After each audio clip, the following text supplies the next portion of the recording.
Welcome back to DZ Football, and it really is DZ Football because we're going to be talking about Group C, Algeria's group. But before we delve into it, we're still joined by Egyptian football journalist Ahmed Osman. How are you, sir? I am very good. This is the moment I think most of the channel will be looking forward to. Yes, we're going to be talking mainly about Algeria, but also the other nations in the group. And for the purposes of this, I'm going to take this bad boy and put it back there. Yeah, pretty much. Do you know what? I'll give you that, all right? Yeah. For the other groups, I'm taking them back, just so you know. All right, okay. So we've got Senegal in Group C, we've got Algeria in Group C, we've got Kenya, and we've got Tanzania. All four nations have been at AFCON before. So before I get into my boys, let's talk about Senegal, who won 5 out of 6 in qualifying. Of course, Sadio Mane. We could list a whole set of names for Senegal. Your favourites? Yeah, my favourites, without a doubt. Such a frightening side, just looking at the team. I feel worried thinking about them now. 100%. And the good thing for you is that you have them in your group. So the only time you get... We always do.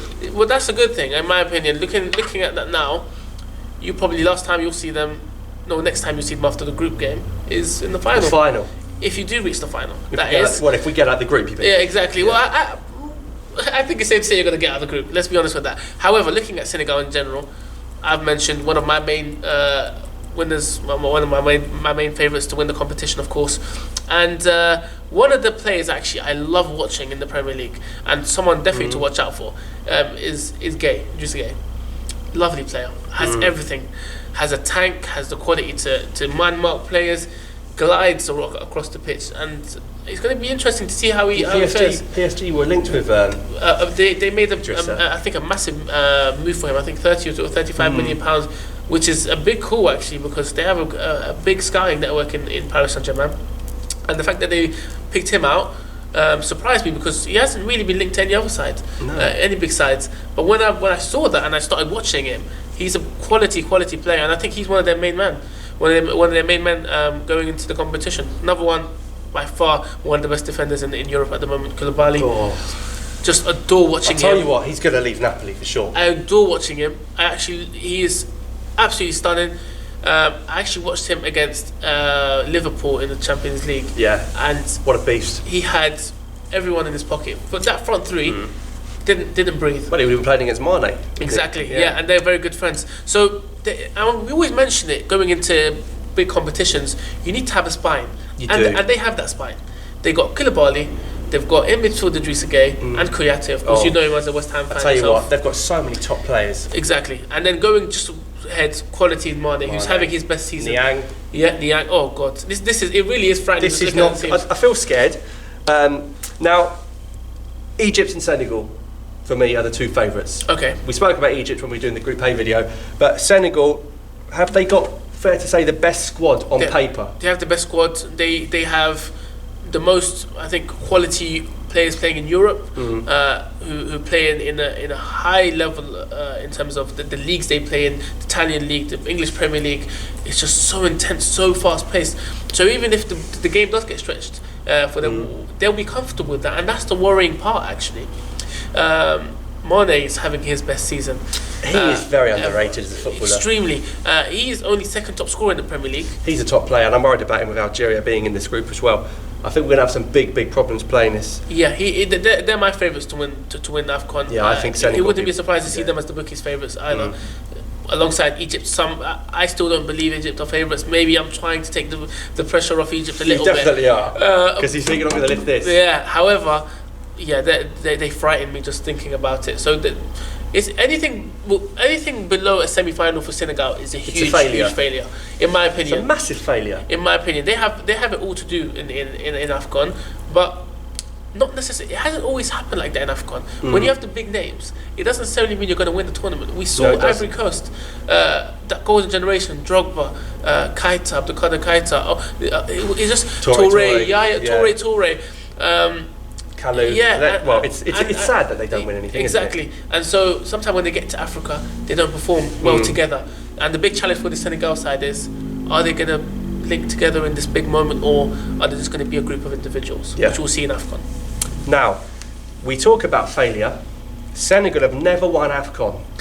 Is that going to be in their minds? So if you're going 1-0 down in the quarterfinals, we're going to be like, "What's happened again?" That's 100%. What they're going to be thinking, isn't it? when a seed of doubt starts growing in your mind, I think the difficult thing for the Senegal side is not whether they can perform there, is whether they can get past this mental bump in terms of, can we actually win this? Can they believe that they can win this? I think they have a lot of mentally strong players on there, and the top of them is Koulibaly and Mane. Those guys are leaders. Now they need to start building that hope in that squad.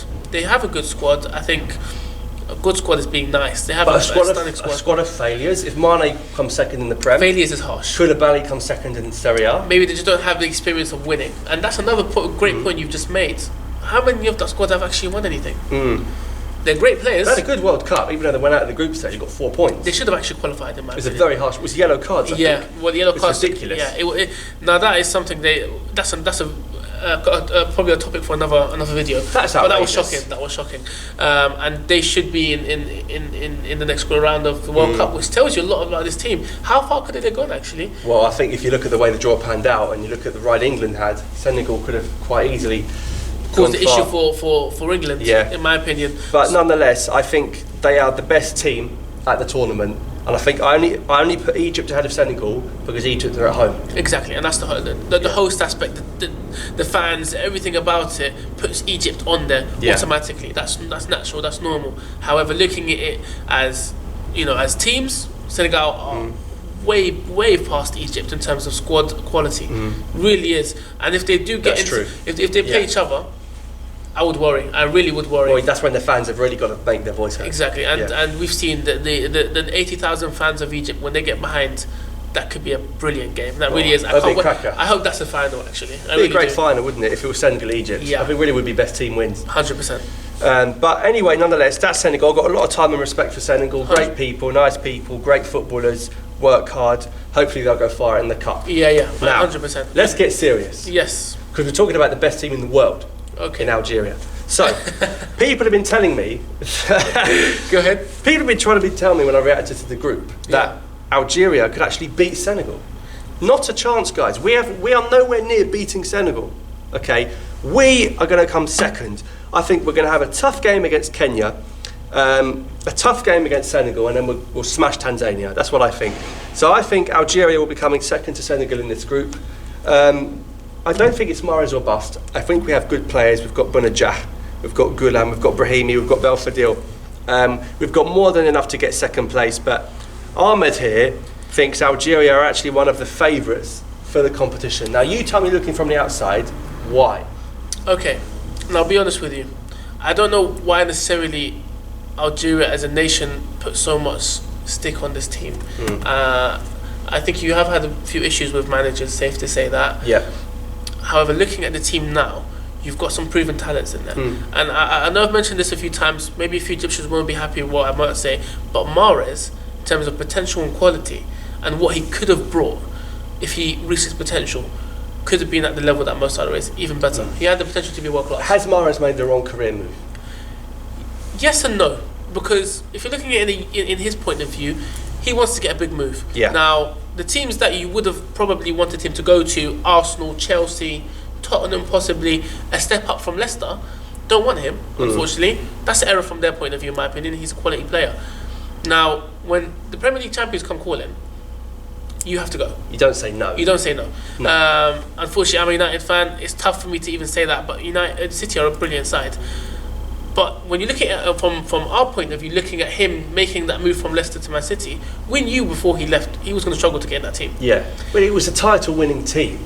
Yeah. Someone's got to go seriously wrong to suddenly get in it. But we mentioned actually beforehand, we said Sterling wasn't having the best of season. And we said if Mahrez is ever going to get past someone in the wing position, it's going to be Sterling. Yeah. Surprisingly for everyone. All the City fans were saying we want Mahrez over Sterling in the summer. Yeah. But you look at the seasons Sterling's had, and the seasons you can't drop him. He's undroppable. You can't drop him, and that's just unfortunate for Mahrez. Now, he had the opportunity to go to Roma and rebuild his career. That's what Salah did. Salah did that, and it is such a great stepping stone. Roma, it's a great fans, great club, reached semi-finals of Champions League. Ironically, Mo Salah dumped them out, but this team, this Algeria side, has so much quality. Look at Ibrahimi. You said the striker, but is it Boujada? Bounedjah. I mean, Bounedjah scores goals for breakfast, lunch, and dinner. Exactly. But there's one thing scoring in the Qatar League and scoring. Now, how well will he react to playing in AFCON? This is a big. It's going to be his first AFCON because he's gone before but never played. It's been Slimani up there. How is he going to react to that? He's had a good qualification campaign. He's Algerian born, so he's used to African football. He's played in Algeria. He's played in Tunisia. Yeah.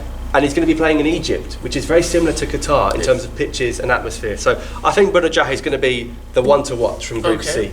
If you want to talk about Trezeguet and players like that, I've been saying we mentioned Razak before. Trezeguet. I think Bounedjah from C is the big man to watch. To look. Yeah. How do you see Algeria coping? I think with the threats of Senegal, because they have so much brilliant. We won't. You don't think we will? No, I think we'll lose. I think Senegal could beat anyone. Of course, we're saying it like that. But however, when giants play giants, the giants in Africa in general play each other. You know, it's not necessarily about whether you see them on paper; it's the way they play as well. And I think Algeria, when they played them in AFCON in Gabon, they coped very well. Yeah, and the AFCON before that, Algeria beat them. And and they were able to cause them issues. Now, this might be an unpopular opinion, but I think North Africa in general, when they play certain style of football, it's cozy on the floor, stepping back. Senegal and other nations, probably in the east, south, and west, little bit scrappy, little bit more aerial, physical. And I think the North African sides, as we've seen in the last probably 10 years, 10, 15 years now, with the triple that Egypt did, they're able to outsmart the other nations. And I think that's something that Algeria might be able to do. Okay. Now, on my prediction, Algeria possibly reaching the semis or possibly doing more, I think they have the ability to do that. I really do. I think Mahrez, if he's on his day, could really run rings around anyone. Very reliant. That's the problem. Brahimi, too inconsistent, hogs the ball, great player, Champions League quarter-finalist with Porto. Yeah. Not tell by Salah. Yeah, again. But I don't know if Brahimi's got one. This is probably going to be his last AFCON. He's 29 now, so he's got to really step up. He's going to probably start left wing, Mahrez right wing, Bounedjah up front. That's what will be 4-3-3. What about Feghouli? Because Feghouli, he's been playing in centre mid. He's a right winger, but he's been playing centre mid in our new system because we haven't got any centre mids. Very interesting. So be interesting to see how the game goes. We've got Youssef Attal, arguably that's right back at the competition. Yeah, I've actually watched him a few times. He is a great player. But are we agreed on Senegal first, Algeria second? Yes, we have. And I would say, just a little plea from my end, I would say watch out for Algeria. Thank you.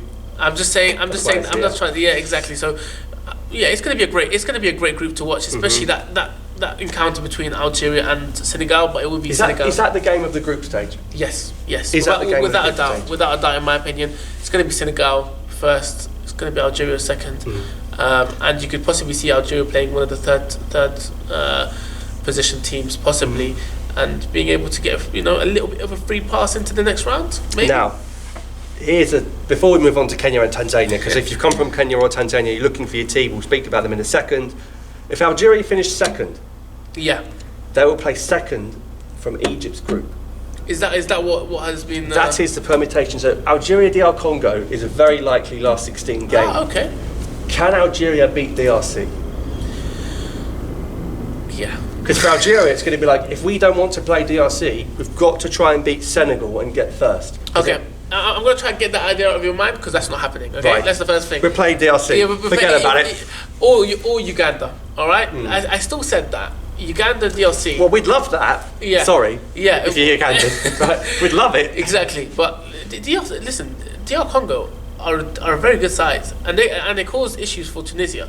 On their day, they're very good. Now, I said this in the previous video as well, in the Group A video. They're not going to cause issues to Egypt as much as a lot of people think. They're a good side, won't win, in my opinion. Interesting game. However, Algeria, when you get into the knockout stages, it's all to play for. It is. It's do or die. And it's more, and especially when you get out of that stage of it's only a group stage game to, oh my god, if we lose this game, we're out of the whole competition. I don't want to think about going out. We're not even in it yet. It hasn't started yet. So that could be a bit tense. But whoever gets that first goal in that game, in my opinion, if this actually does happen, because we don't know, then are going to be favourites. Always in knockout stages. First goal has a huge effect. But I think Algeria should qualify quite easily if that's the case. Which is why Algeria DR Congo, they want to play each other in a friendly before the tournament in Spain. So that'd be That could be interesting. quite smart. Right, we're going to talk about Kenya and Tanzania. Okay. We agree they'll be third and fourth. We'll get into the order in a minute. Yes. Kenya, best defence in qualifying. They conceded 1 goal in qualification. That's quite surprising, isn't it? How much is that down to Victor Wanyama? Well, actually, I've seen a few. I've spoken to a couple of Kenyans. Yeah. Kenyan journalists of mine, and they seem to say that he doesn't play as well as he does with Tottenham, and he doesn't really care as much as he plays with If they've Tottenham. conceded 1 in qualifying, you can't say he's done too much. I think he's wrong. very unappreciated. But listen, he is a very good, solid midfielder. I've been unlucky not to play for Tottenham as starting in general. I think they have better players, but he's just a bit unlucky. But he's solid, he's strong, he has a decent out ball to the attackers. Now, other than Wanyama, I don't see anyone else that can actually cause any issues. True. Now we're going to get Kenyans in the comments saying we've got him, We've got him, yeah. But is he better than what Algeria and Senegal have got? No. No, safe to And say that's the bottom line, guys. Exactly. Kenya haven't got the quality to compete with Senegal and Algeria. And the same can be said for Tanzania. Safe to say that as well. I also spoke to one of my colleagues. Was it Salimo? Yeah, it was Salimo. Was he talking about Salimo? A little shout out for Salimo over here. Was he talking about Samatta? Yes, he was actually. Yeah. He doesn't expect them to go through. Well, no one does. He's going to get upset now. Sorry. 7-1. Carry on. I think they're there for the experience, safe to say. Just their second AFCON. Exactly. Salim, you know what I'm talking about. I think he's going there for a little quick trip to the group stages, get back again. Make up the numbers. Yeah.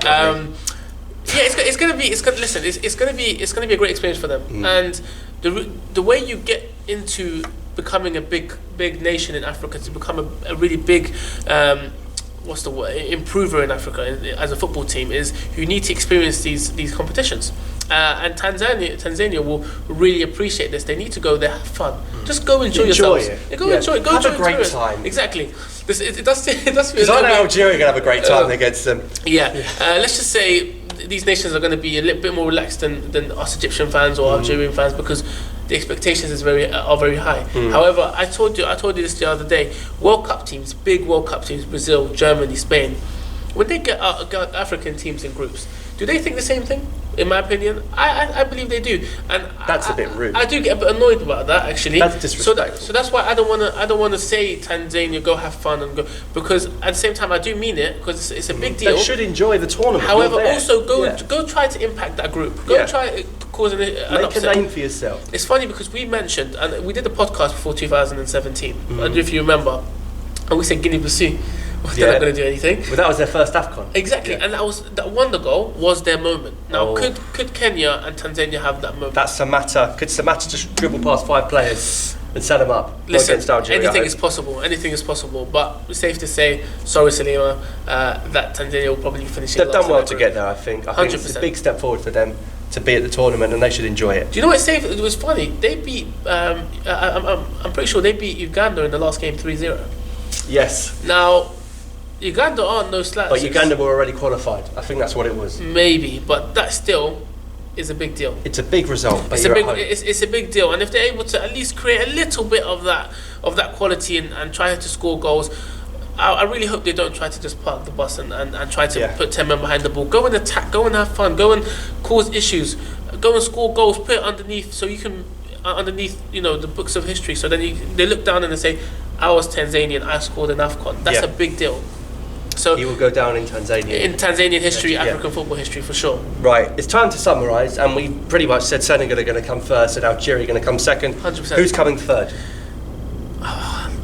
Sorry. Forget about Salimo. Yeah, Who's coming first? I just don't. Listen, we've got plenty of Kenyan journalists out there as well. All right. Kenya third. Kenya third, I'm with that. And Tanzania fourth. Yes. Last but not least. Yeah. I agree with that. You can see it on screen now. We agree once again, just like Group B, we agreed. Unbelievable. Yeah. Whoever thought in Egyptian Algeria would agree all the time, eh? Twice.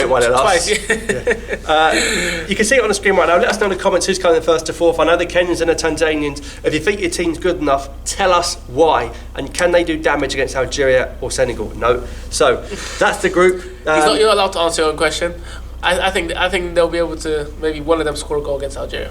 Yeah, in a 6-1 loss. So thanks for watching, guys. Drop a like if you enjoyed it, and thanks to Ahmed again. We've got plenty of groups still to come in the next few days.